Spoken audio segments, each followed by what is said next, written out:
Shaytonlar zamoni yomon bo'ldi. Halol yetmas, harom qiymatli bo'ldi.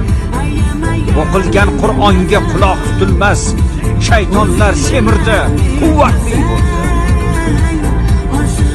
Harom bilan amr tutdi dunyoni. Fasod ishlar qilgan hurmatli bo'ldi. Kimgaki Tangridan xabar berursan, tutib boshing yurar, hujjatli bo'ldi. Shogird ustoziga xarxasha qilar, o'g'il ota bilan izzatli bo'ldi. Faqirlar miskinlikdan tortdi qo'lin, ko'ngilni yiqqanlar haybatli bo'ldi. Payg'ambar o'rniga o'tgan xo'jalar bu xalqning boshiga zahmatli.